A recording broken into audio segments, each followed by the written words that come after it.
Welcome to this episode of It's Political with Pradeep Bhandari. On this day, we will be analyzing a very important development in Bihar politics, that is the leaders and their rallies. Well, today is a very important day because Prime Minister Narendra Modi has started his Bihar election campaign officially. On the same day, you have Tejasvi Yadav and Rahul Gandhi doing joint rallies in Bihar. Now, what is the significance of this? What are these rallies signifying, and how does this impact the Bihar electoral verdict on 7th and on 10th? Well, first of all, the Prime Minister has picked up 3 spots. The Prime Minister has done rally in Rohtas, he has done a rally in Gaya, and he's done a rally in Bhagalpur. Now, all these 3 are in a tune with phase 1, along with also compromising of different caste group. Look at this. With the Gaya rally is significant because it impacts the OBC voter. Now, there are a lot of talks that the OBC voter can drift away from the NDA and in some pockets go towards the alliance of the Mahagathbandhan. Now, the Prime Minister is the biggest sticking point, the sticky point for the voter to vote for the NDA because there is a pro-Narendra Modi current across the state. But at the same time, there is not a significant pro-Nitish Kumar current. Well, women in Bihar like Nitish Kumar, but it is not a pro-Nitish Kumar current. This is why you see the strategy of the NDA through Prime Minister Narendra Modi's rally is very important. That on the Modi wave, can Modi wave ride along Nitish Kumar? That is what the point number 1 of the rally is. This is why you see Prime Minister has drawn a very important comparison. He said that even though Nitish Kumar has ruled the state for 15 years, it is only within the past 3 to 4 years that he's got a chance to work with Nitish Kumar. So the double engine of Nitish and Modi is what Narendra Modi is signifying, and this is through which Narendra Modi is trying to cut away the fatigue factor which is supposedly associated with Nitish Kumar. And this is just not what I'm saying. Even Tejasvi Yadav in his rally says that Nitish Kumar ji jaisa main thaka hua nahi hu, indicating at the fatigue factor of 15 years. So the Prime Minister Narendra Modi is trying to cut away and ensure that the dampening effect on this fatigue factor on Nitish Kumar happens. Along with this, there is another very important development, and this is the development which we see in any rally of the Prime Minister and the BJP, that they ensure that the national issues are at the forefront of any campaign, whether it is a state campaign or whether it is a national campaign. That's why Prime Minister reiterated Article 370, reiterated Galwan. But on the ground, what we are gathering is these might not be the poll driving issues. This is why the Prime Minister also inculcates something which is Narendra Modi and Nitish Kumar's biggest strong point this election, that is the women voter.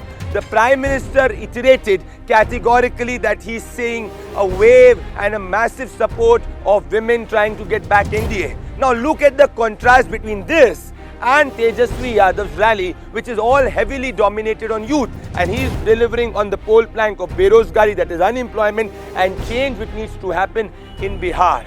So if you look at the 2 rallies, one rally is heavily focused and the one alliance is heavily focused on getting the women to the polling booth. The other alliance is heavily focused on getting youth to the polling booth. This is why I say that the voting percentage is just not important. Who constitutes that voting percentage will be very critical in this Bihar election. Because look at last time. Look at last time when again there was a wave of anti-incumbency in media reports. But because the women voted 7% more than the men, it was Nitish Kumar sailing through along with the alliance of the RJD. Now if that happens again, you will see that NDA might easily sail through past the majority mark. But if you will see the youth voting percentage significant and the women and men voting percentage roughly there in a bracket of 2 to 3%, you will see a significant impact on the voting outcome, maybe in favor of the Mahagathbandhan. Along with this, what is also very important, and this is what a lot of people were accepting and anticipating, that Prime Minister will really take pot shot on the vote cutters, that is the LJP. But he did not mention this, which is signifying that somehow behind the scenes, whether the LJP and the BJP are working together, it is yet to be seen. Now, out of the 3 rallies of the Prime Minister, the most important rally has been the Bhagalpur rally, because this has been an erstwhile Bharatiya Janata Party stronghold. And in this erstwhile Bharatiya Janata Party stronghold, you have the Congress which won the last time. This also have a significant population of the Muslims and the Yadavs, which are considered to be the base vote bank of the Gathbandhan. But along with this, Bhagalpur traditionally not just has been a BJP base, has also worked on polarizing politics. So So it has to be seen that on the day when both the Mahagathbandhan, Tejaswi Yadav and Rahul Gandhi are doing a rally in the Bhagalpur district and Prime Minister is doing the rally in Bhagalpur district, in fact Bhagalpur town, which way the voter swings, whichever way the voters swing will be an indicator for the state. So for me, out of the 3 rallies of the Prime Minister, the most significant rally will be the impact and the outcome of the Bhagalpur rally. And if the Bhagalpur rally outcome goes towards the NDA, you will see things starting drifting towards NDA on a larger state level. So on a broad level, the 2 takeaways you should have is that the Prime Minister and the NDA in the rally are focusing heavily on drawing the women to the voting plank, and the Mahagathbandhan is heavily focused on the migrants and the youth, raising the unemployment. What will be happening on 10th, that is on the counting day, when we know Bihar votes which way, the NDA way or the Mahagathbandhan, is yet to be seen. But something is very important, and one thing all of us have to admit, that this election will not be a cakewalk. This is Pradeep Bhandari. Thank you so much for joining It's Political. I will tune into the next episode next time.